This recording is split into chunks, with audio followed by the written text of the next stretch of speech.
Este é o Conversas Cruzadas aqui na TV Com, discutindo hoje acidentes de trânsito. 40 mil pessoas por ano morrem no Brasil no trânsito, e é isso que a gente está discutindo aqui.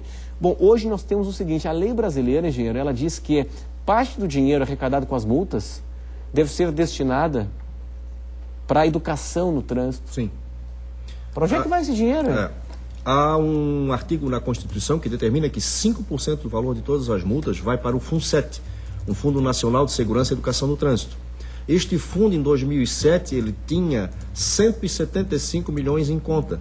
Só que esse dinheiro era usado pelo governo federal para contingenciamento de orçamentos. Então, qualquer pedido que você fazia, as instituições faziam para a aplicação desse dinheiro era negativado, porque o Ministério da Fazenda usava esse fundo para um contingenciamento, melhoria de receitas, certo? Quando, na realidade, esse fundo era para ser aplicado em ações executivas de trânsito, educativas também. E é isso que acontece. Por isso, todos os órgãos são obrigatoriamente recolhidos 5%, o DENFRE, por exemplo, recolhe na boca do caixa 5% em cada multa e manda ao FUNSET, obrigatoriamente, isso é lei. Só que esse dinheiro não retorna como deveria retornar, conforme determina a lei.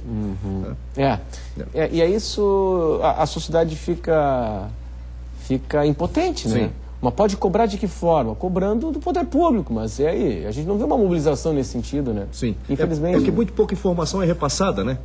O FUNSET é algo, digamos, restrito às áreas de fiscalização e às instituições que lidam com o trânsito. A grande sociedade pouco sabe sobre isso, entende? Então não há uma maneira como cobrar efetivamente que essa aplicação, esse dinheiro retorne em forma de educação, de operações de trânsito ou coisas parecidas. Vocês vão ter uma agenda na temporada de verão onde o trânsito fica mais violento? Sim, já estamos vendo alguns contatos, né? A Gisele já está fazendo e na agenda que nós temos já confirmada é para novembro, mas aí depois a gente vai estar vendo, né? São quantas pessoas no grupo?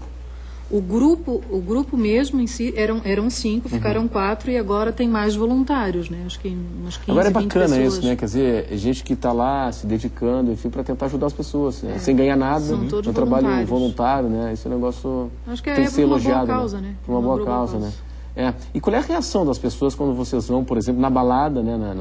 Nas casas noturnas, nos bares, restaurantes, e fazem o trabalho de conscientização? Como o Ivan falou anteriormente, né? Fica um ambiente assim descontraído e eles são bem recebidos, né? Agora, nesse aspecto, será que vamos tentar pegar algo de positivo? Será que a gente não mudou para melhor também essa história de que até tem propagandas que foram nesse sentido também, né? Alguma... eu digo o seguinte, né? De repente vai uma turma num bar, enfim, e não é todo mundo que bebe, um cara fica sem beber.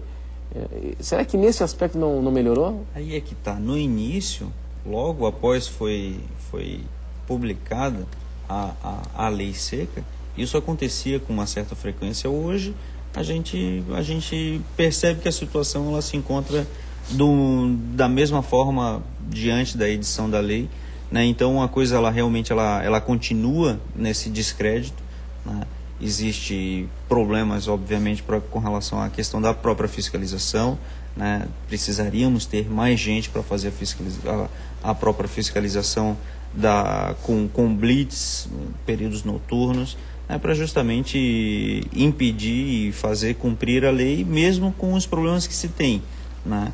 Porque no máximo a gente conseguiria fazer a aplicação das medidas administrativas, mas pelo menos isso já faria aí uma certa educação pelo fato da questão pecuniária, né? Mas eu continuo ainda, de certa forma, revoltado com essa questão da permissão de uma pessoa se negar a fazer o teste de bafômetro, né? E aí concordo, né, com o nosso colega aqui da mesa quando ele diz e cita até os Estados Unidos com relação à questão da presunção de culpabilidade, tendo em vista a sua negativa. Não é presunção de inocência, não é presunção de culpabilidade. Aí é que tá. No Brasil, é ampla defesa, presunção de inocência, né? E a gente não pode produzir prova contra si mesmo. Na verdade, ali ele tem que produzir prova em seu favor, né? Então, é uma situação que a gente acaba ficando refém, né? E é o que a gente lê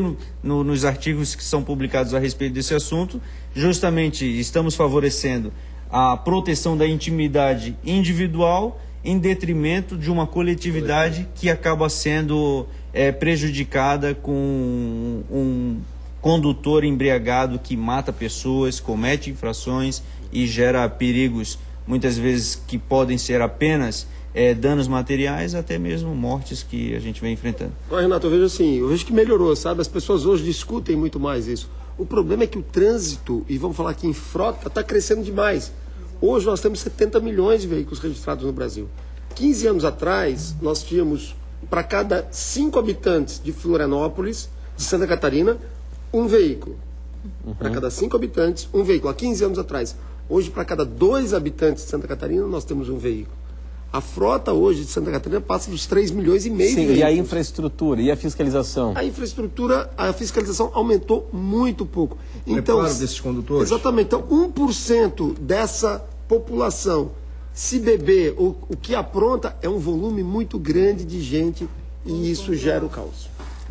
Quer dizer, a matemática não fecha, né? Se você tem há 15 anos, você tinha 15 anos 5 habitantes para um carro, hoje você tem 2 habitantes, um automóvel, a frota aumentou, mas a infraestrutura do sistema viário não aumentou e nem o poder de fiscalização.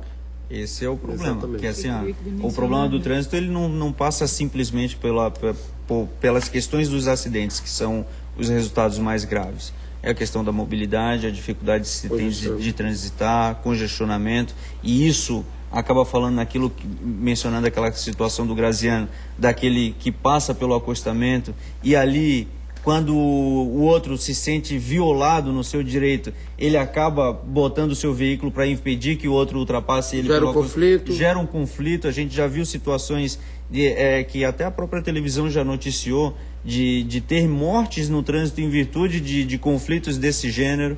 Né? Então é muito complicado. O trânsito e tem uma questão que você falou muito bem. E o privilégio, a questão individual. Exatamente. Aí, o que eu quero dizer com isso? A média é de 1,4 pessoas dentro de um carro.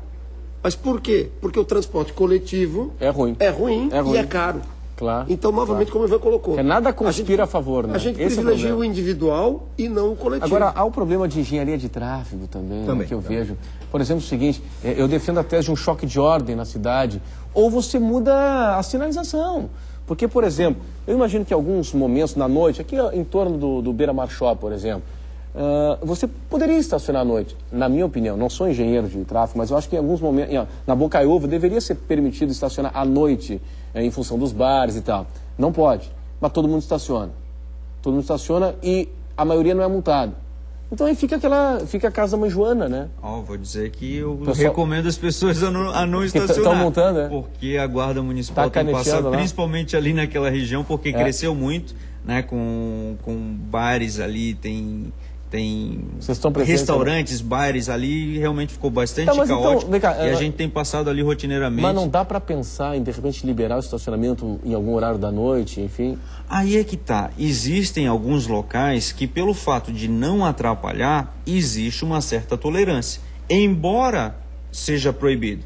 Né? Então, até pelo fato de nós não termos efetivo suficiente para controlar tudo, o que se faz? Se prioriza a situação mais complexa. Então a gente, naquela região ali do entorno do Shopping Beira-Mar, principalmente, né, pelo número de estabelecimentos que estão se instalando ali, criou-se uma situação muito desfavorável para quem mora, para quem transita pela região, né, porque os carros começam a parar ali cedo, né, o happy hour é feito ali naqueles locais, né, a pessoa já vai consumir bebida alcoólica ali, né, então acaba colocando o veículo em cima da calçada, em local proibido, né, então é uma avalanche de infrações e a Guarda Municipal chega, notifica, recolhe alguns veículos do local. Não é fácil. E essa vem sendo uma das tônicas, inclusive, para a própria Operação Verão, né, que o prefeito vai divulgar quais são as ações da própria prefeitura com relação àquilo que vai ser feito na Operação Verão, e uma delas vai ser uma cobrança muito efetiva dos veículos que cometerem infrações, principalmente nos balneários. Ok. Pessoal, muito obrigado pela atenção de todos. Hoje no Conversas Cruzadas na TV Com, esse programa reprisa amanhã ao meio-dia. Conversas Cruzadas, quem decide e tem opinião, assiste. Tchau.